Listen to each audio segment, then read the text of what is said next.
All right. So my name is Jeanette Hickel, and I'm Senior Associate Director at the UNT Career Center.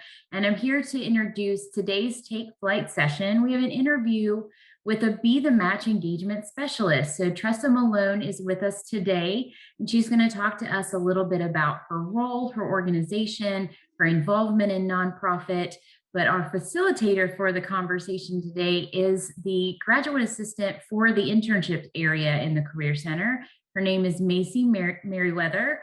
I'll be monitoring the chat. So if you have questions that you'd like to ask Tressa, you can certainly add them in the chat, and then you can unmute yourself to ask those questions. But as a reminder, we are recording the session so that the information will be available on demand for students at a later time. So Macy, I'll turn it over to you. Thank you so much for that introduction, Jeanette. And yes, thank you, Tressa, for being here with us today. So I do have a list of questions, but like Jeanette said, if any other questions pop up from our audience, throw them in the chat or unmute yourself, and we'll just get this conversation started with Tressa. Could you introduce yourself and tell us a little bit about your roles? Sure. My name is Tressa Malone. I work with Be the Match and also the Euclid da Silva Foundation. And what we do is we partner together to increase registrations for patients that are looking for a marrow match. These are blood cancer patients that have been unable to find a match within their family, and they really need to work into the community. So Be the Match runs the National Marrow Donor Program. We run the main registry in the US for every searching patient.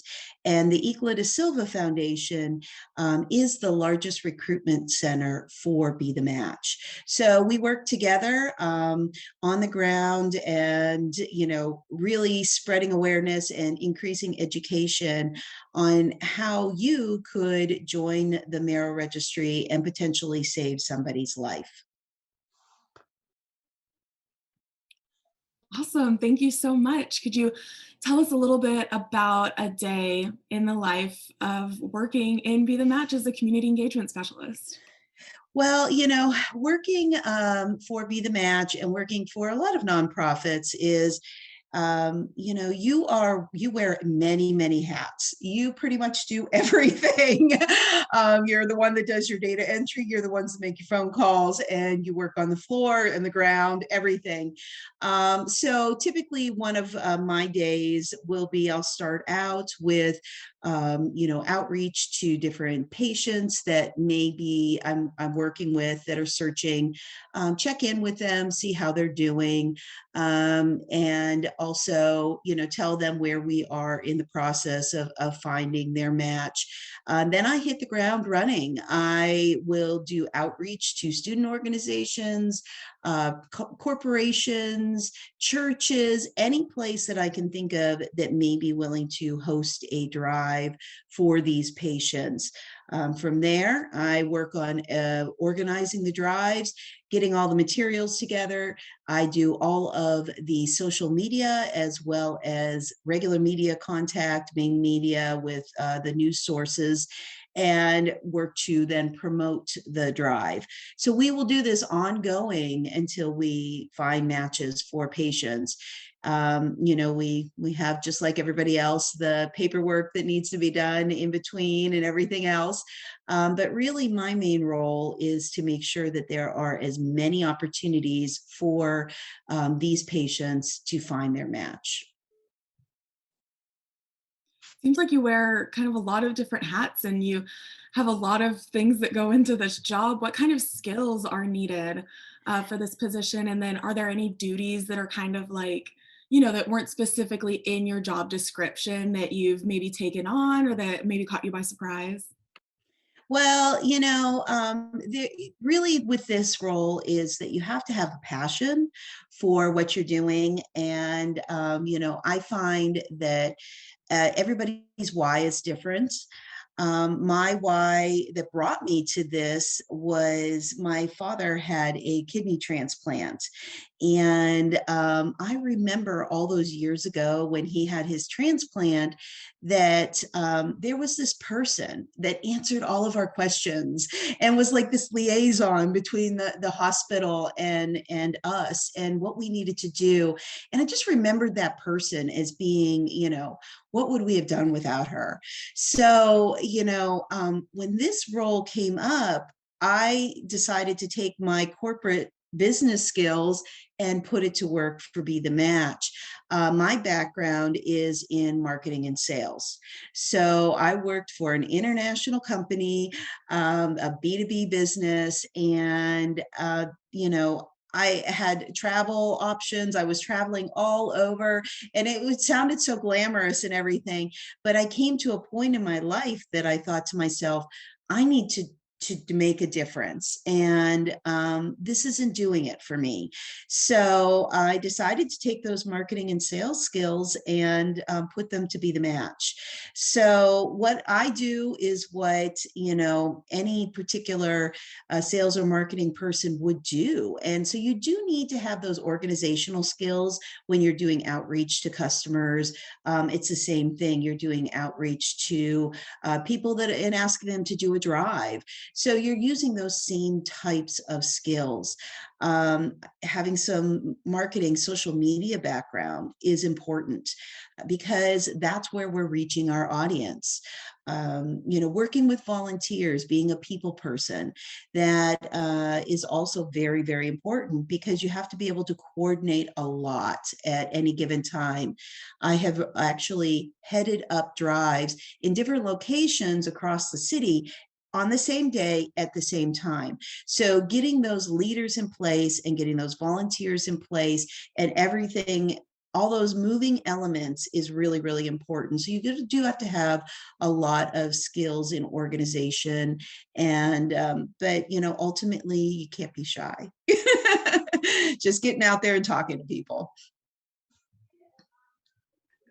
I appreciate you talking about your why, and that's so important in the nonprofit industry, and telling us a little bit about your background. Is there anything else that you can tell us about the journey that you've taken to get this position as a community engagement specialist? Yeah, it's just so funny when I think back across my career, and I had my own business for multiple years. I was used to wearing many, many hats in that. And so I had gained those skills and I thought, oh, I think I need to try something different. So I went into corporate and, then I was at international and I'm working across time zones and I'm flying off to Australia. And, it's just, it just was, it again reached a point where I'm like, okay, I'm using these skills, but what am I accomplishing and what am I changing?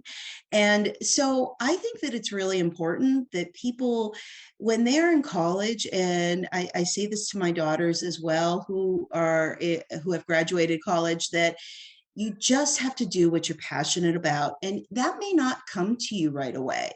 You may have to take these different roles and try on the different hats to figure out what is important to you and what are your values, and is the role that you're working in, are they taking care of those values? And that all together led me to where I am today. So when you think about it, it's kind of funny. It's like, oh, I had this corporate role and I was making all this money, and then I went and moved for a nonprofit. Well, anybody that knows that you don't make as much money in nonprofit. But I did it for a reason. And I find myself that I'm happier waking up every day. So it's not always about the money. It's not always about, that big, paycheck or title. It's about what's important to you. So you have to kind of figure that out yourself and then go on your journey. And you could see that I was all over the place. I had my own business for years, and then I went into corporate and I went back to my own business. And then, it kind of flows in ebbs, and you just got to kind of ride the waves and you'll find what really strikes your values. And you'll know when you wake up and you're happy to go to work instead of stressed to go to work. That life advice is so important, especially Probably more than you asked for. now. It's so important. Thank you so much for that. On top of that, do you have any other advice for students trying to find a job in this field? Are there any professional or student organizations that you know of that our students could become a part of? Absolutely. If you are interested in working at any nonprofit, I recommend volunteering. And UNT has an amazing website. I have many different opportunities posted on that for volunteer opportunities. And, we really work with the students. We work with our volunteers and we meet them where they're at. So, in other words, like right now during the pandemic, not everybody is comfortable going out and working at live events. Completely understandable. So you can get opportunities to volunteer virtually and, but just getting out there and putting that on your resume is huge. So if somebody is graduating, there's a few things that I look at. I mean, the first things that I look at is what have they done as far as their jobs while they've been working through college? Are they people type of jobs? Are they interacting with people? I also look at volunteer opportunities. What have they volunteered with? What clubs and organizations have they been involved with? And what have those clubs and organizations done within the community? So, it's really important to get those hours in, not just to do it for your resume, but if you are looking into nonprofit, that is key. Because I have just hired a paid intern, and that is the things that I look at. I will look at, are they volunteering on their own because they're passionate about something, or, are they looking to just get something on their resume? So, volunteering is key, and all of the universities have those sites. I'm really impressed with UNT's actually. So. Yeah, that's fantastic. And for those of us joining us live, Jeanette has dropped in the chat the link to UNT's Center for Leadership and Service, and they have a lot of volunteer opportunities as well that you can check out. So that's some ways that you can get involved on campus if you're interested. Yeah. What kind of myths are there around what you do in the nonprofit industry that you've always wanted to bust? I know nonprofits are there are so many myths surrounding them.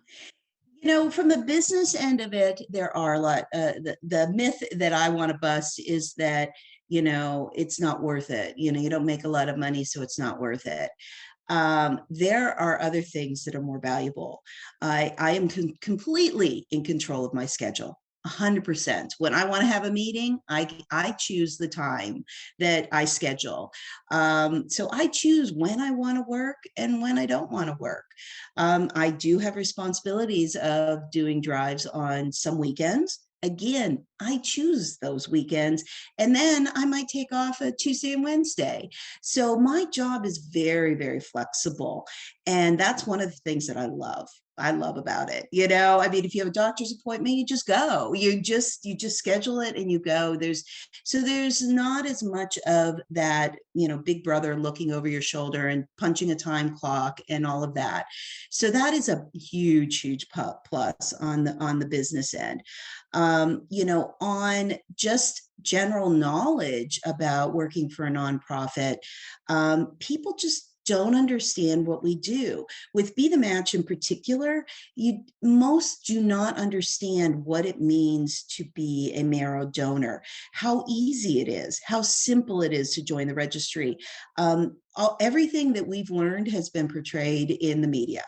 So what have you seen on House or some movies, and things like that? They really dramatize being a marrow donor, and it's not like that. So with us, the biggest thing is trying to educate along the way and trying to really connect with students. And why I keep saying students is that our demographics is 18 to 44. So an ideal marrow donor is between those ages because they make for the most successful transplants. And that's what we want, is a successful transplant. But trying to get the education and the information to a student while they are running on their way to class, or they're zooming in and they've got a million other tasks, is really challenging. So, I just would like if we could just somehow figure out a way to open up that communication, because there just are so many different things. People think that this is painful, or it takes a lot of time, or it's expensive, and it is free. It's easy. We cover all costs. It's not painful. It's really like donating plasma.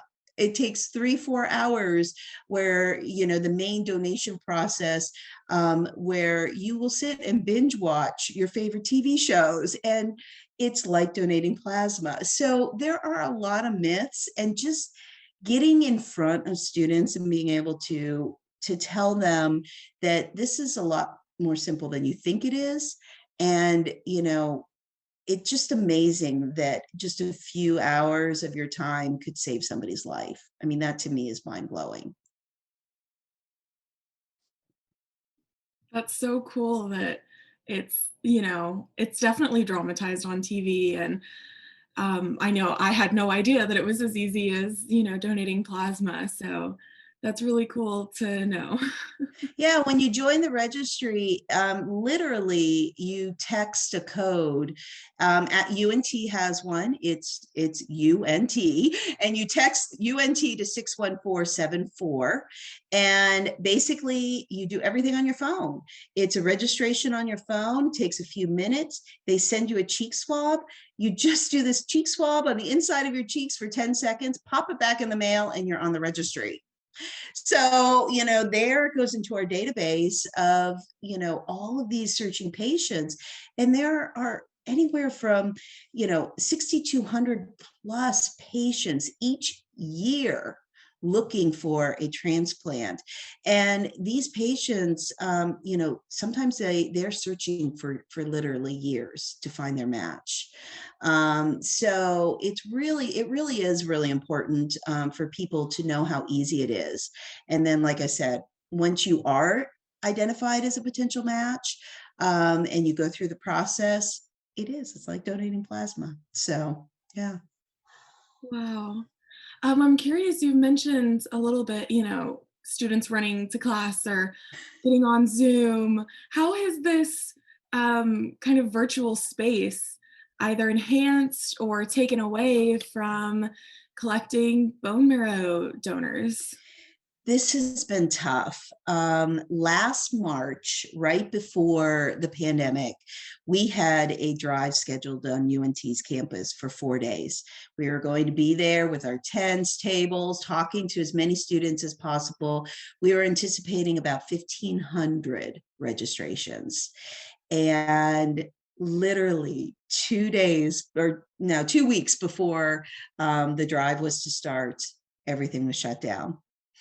Now, good because we don't want to be a super spreader event, but bad because we miss that potential of hopefully, like finding that match for these patients. So we did have to pivot. Virtually has not been nearly as successful. I just have to admit, people are zoomed out. I mean, I'm impressed you guys are doing this, and I think it's great that you're recording it so that way people can watch later, because people are zoomed out. And, when they're on here, they're not, they may be paying attention, but not as much as they could or should. Or they do register and the swab kit arrives, it comes in the mail, and then they don't send it back.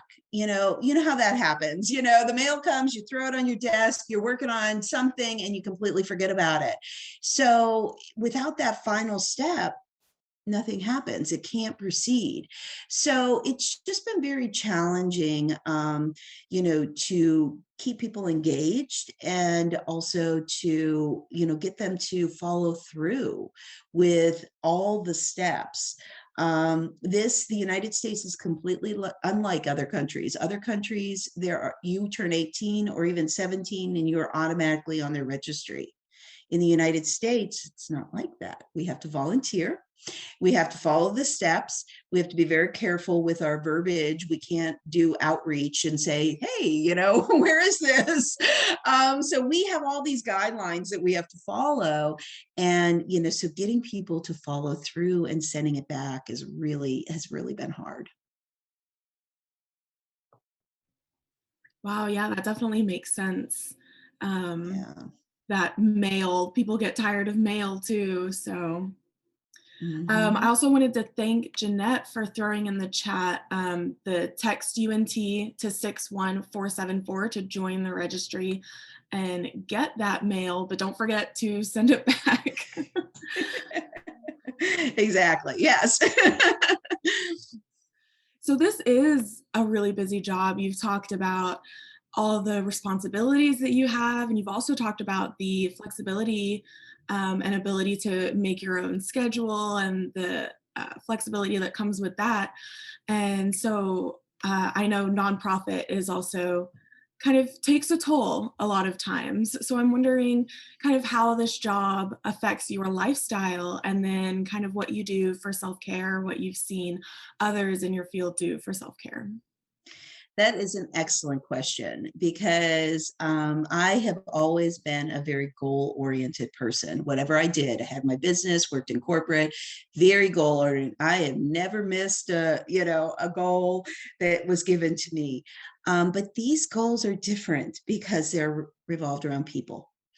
And, my first patient that I had when I started, it was very hard. You have to learn that how to keep that involvement, but at the same time, you have to keep, a focus for them because they need to focus on their health. So you need to focus on finding them their match.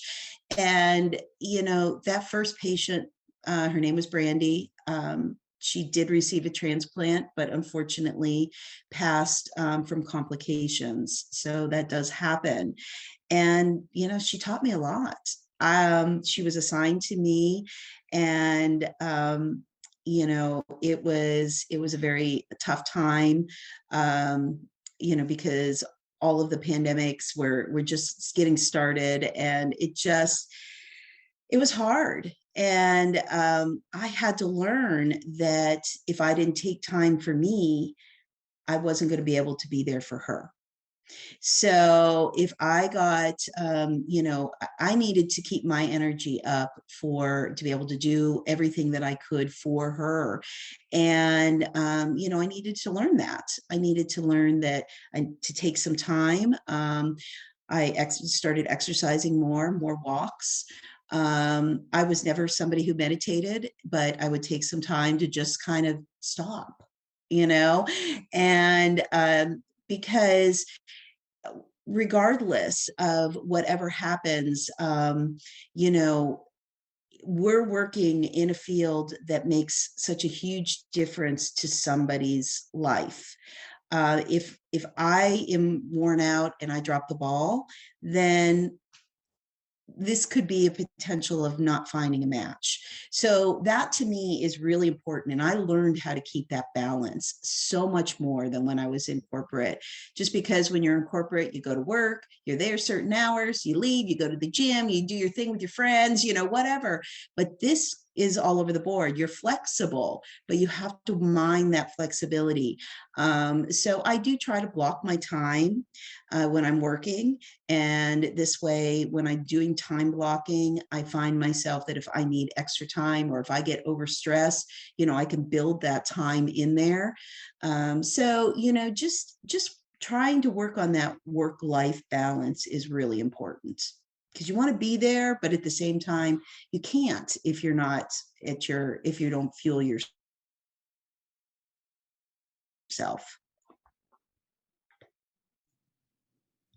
Thank you for that. It's so important to make sure that you're, especially now with so many of us working from home, making sure that you have that time for work and then have that time for yourself and being home, even though you are at your house. Exactly. Yeah. So I only have a couple more questions for you. So if anyone has any questions, please drop them in the chat, raise your hand. But you've mentioned a couple of things that you love, but I'm wondering what's your favorite thing about your job?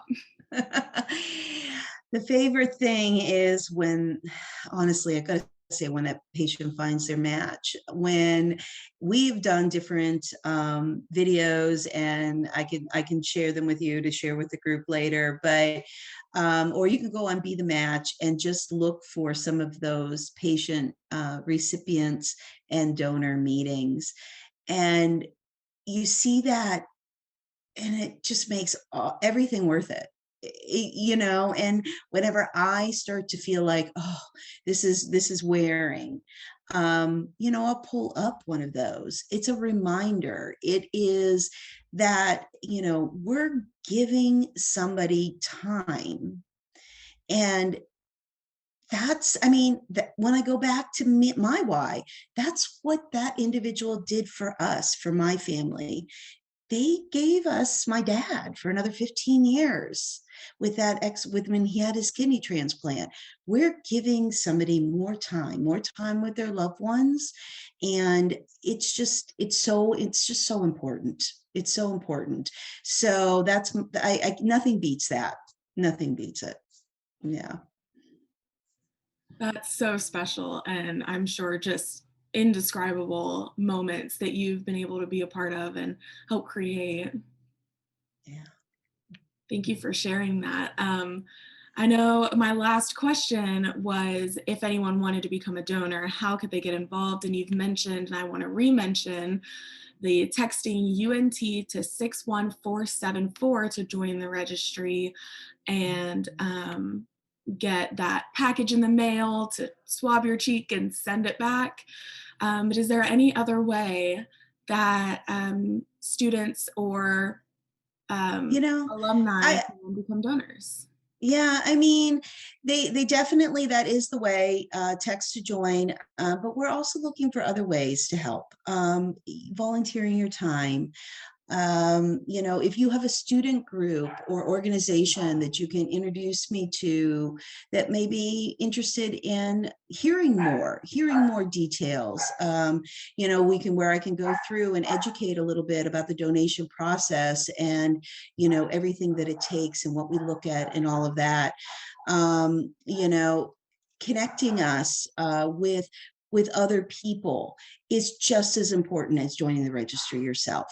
So if you have any connections to, like I said, student groups, if you'd like to volunteer, please reach out.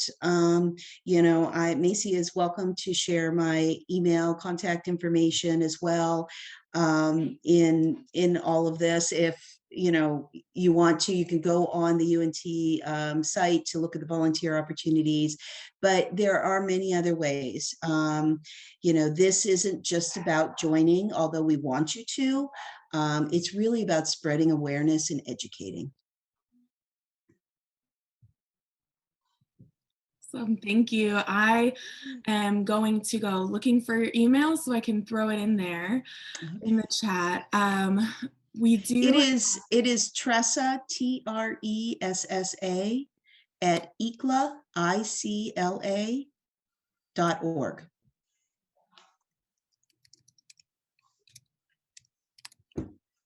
Awesome. I typed it up and threw it in the chat for you. Thank you so much for sharing that.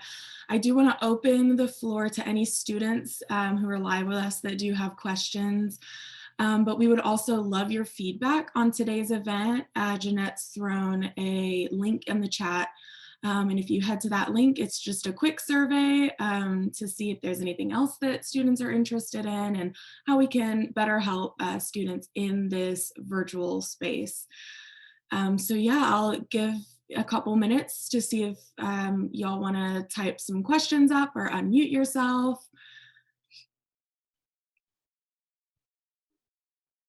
And Tressa, if there's any other way to reach Be the Match or ICLA, if there's social medias that you want to plug or emails that you want to plug, please let us know that. Yes. Yeah, you can go to the Be the Match. You can go to their website. You can also go to the ICLA website, icla.org, and really see some of the patients that we're working with, see the patient stories and some of the videos. I think that it's fun to kind of see some of those faces. But it's interesting that these are patients from all across the country, but also right here in our backyard. So there are students right in UNT that are probably looking right now. So, we just need to know that this isn't somebody else's problem. This is everybody's. Thank you so much for being here with us today, Tressa, and to all of our students who've tuned in too, thank you. And anyone watching later from home, thank you so much as well. Well, thank you for having me. I really enjoyed speaking with you. Yes, Tressa, thank you so much for being here. Just really quickly, for those that might be watching the session later, I'm just going to share the screen that does include how you can, share your feedback with us. So it's helpful for us when we think about sessions like this, what you liked about today's session and what you'd like to see in future sessions like this as we continue to navigate at least a partial virtual world. So you can go and take that survey there if you weren't able to catch it in the chat, because you're not live.